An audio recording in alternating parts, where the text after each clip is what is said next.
Hi everyone and welcome to Creative Cakes by Sharon. Today I'm making a cake for the boys and this time it's a 3D double-sided Max Steel cake.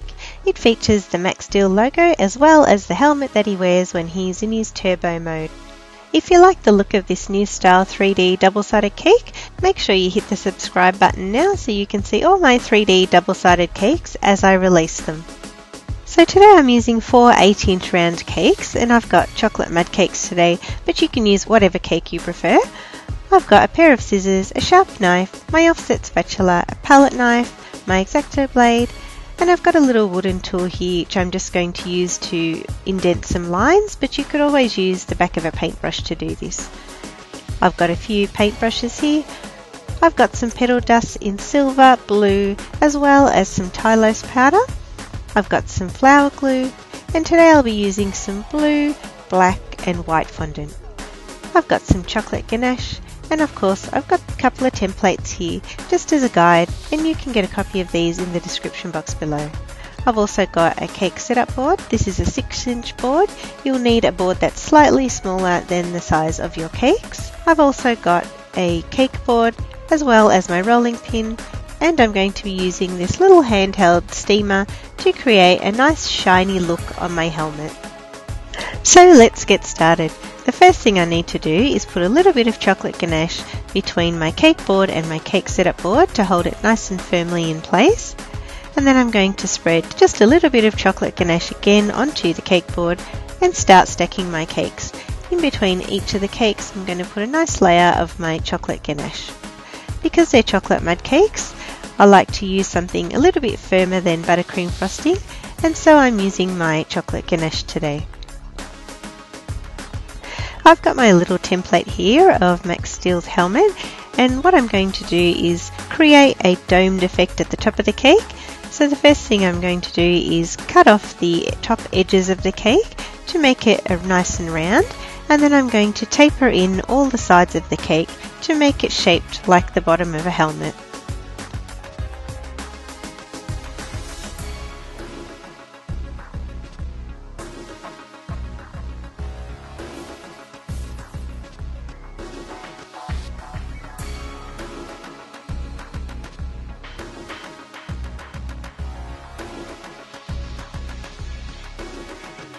Now I've cleaned up my work area and got rid of all the scraps of cake. I've just popped my cake onto a turntable so it's a little bit easier to maneuver.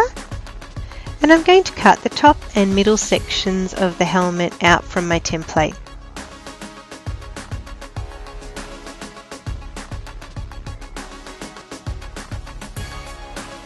I'm going to use this white section of the template now to cut some markings into the cake to create the outline for the V that's at the top of the helmet.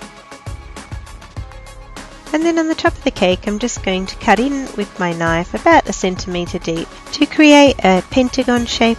This is going to be hollowed out of the cake, so to do that easily I'm just going to cut into the cake a series of diagonal lines, and then using my palette knife I'm just going to scoop out this little bit of cake.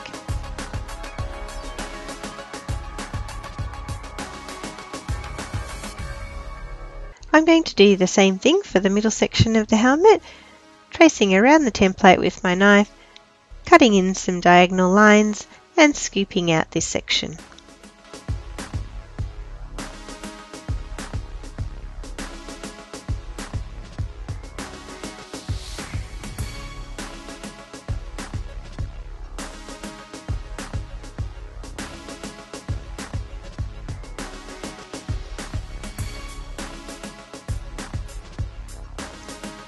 Once I've finished all my carving, I'm going to cover the entire cake with my chocolate ganache, and then I'm going to place it in the fridge for about 15 minutes to set.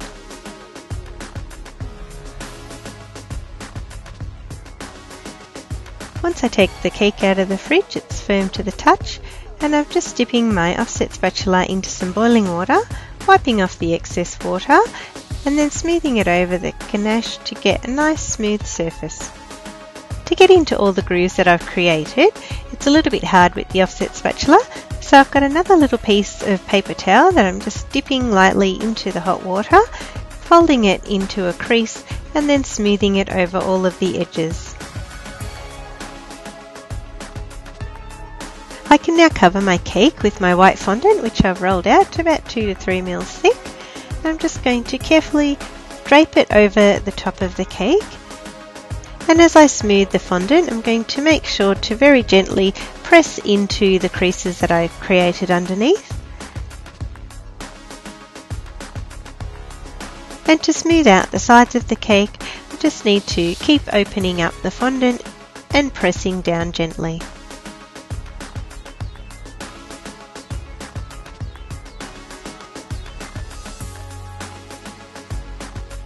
Now I'm going to trim off all of the excess fondant and smooth it over with another little ball of white fondant.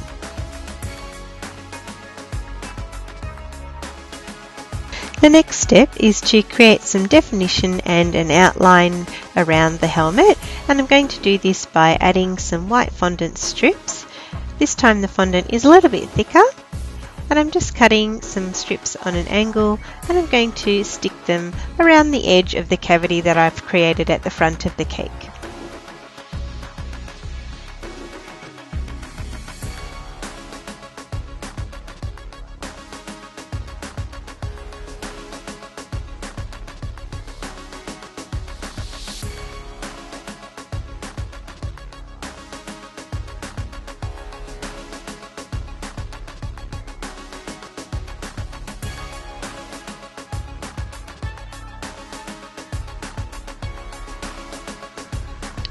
For this little bottom section of the helmet, I'm just going to cover it with a piece of rectangular fondant and then cut away the excess so that it sits nicely against the cavity.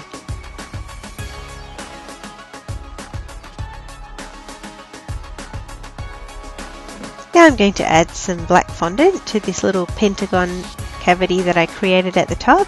So I'm just going to add some flour glue just to the inside of this shape. And then I'm going to carefully place my black fondant over the top, and it's only going to stick to the area which I've covered with the flour glue, and then I can trim off the excess.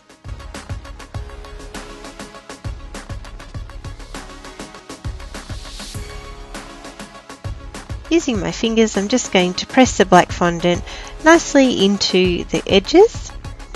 And now using my template as a guide, I'm going to press into the fondant this little pattern that appears at the top of the helmet using my little wooden tool.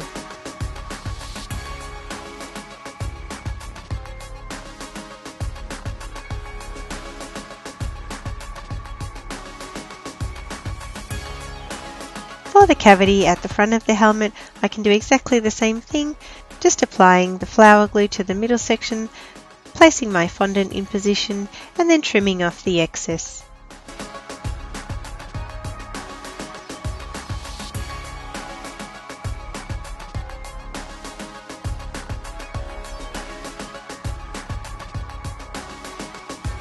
To create the blue sections of the visor, I've cut them out of the template, and I'm just going to pop them onto some blue fondant that I've rolled out, cut around them and adhere them onto the cake.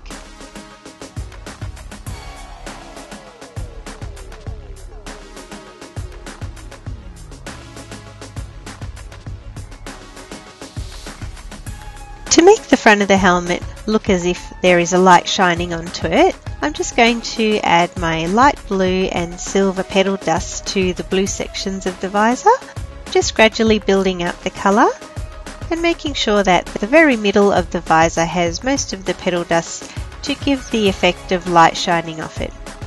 I'm also going to add a little bit of the silver petal dust to the inside edges of the visor.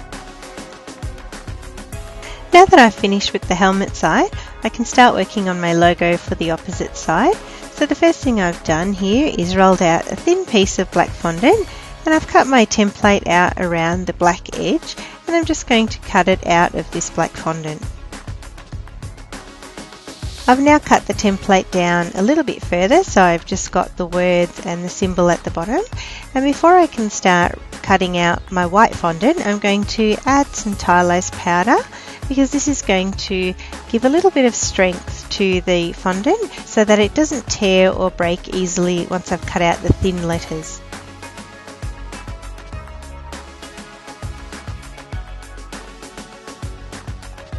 Once Once I've cut out the word Max, I'm just going to place it on top of my black fondant, make sure it's in the right position, and then stick it down with some flour glue. I need to do the same thing for the symbol at the bottom of the logo.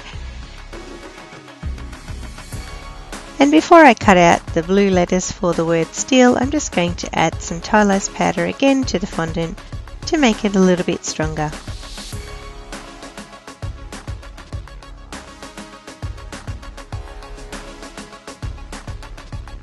To create the little symbol at the bottom of the logo, I've just cut that out freehand and then attached all the pieces onto the main logo.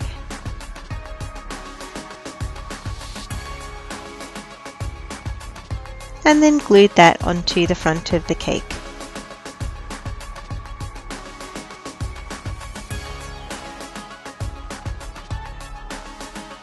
The last bit of detail I'm going to add to the logo is by adding some of my petal dust to create a sort of reflective glow of the logo. I'm going to go around the very edge of the letters with my blue petal dust and then gradually build up the silver towards the inside of each letter.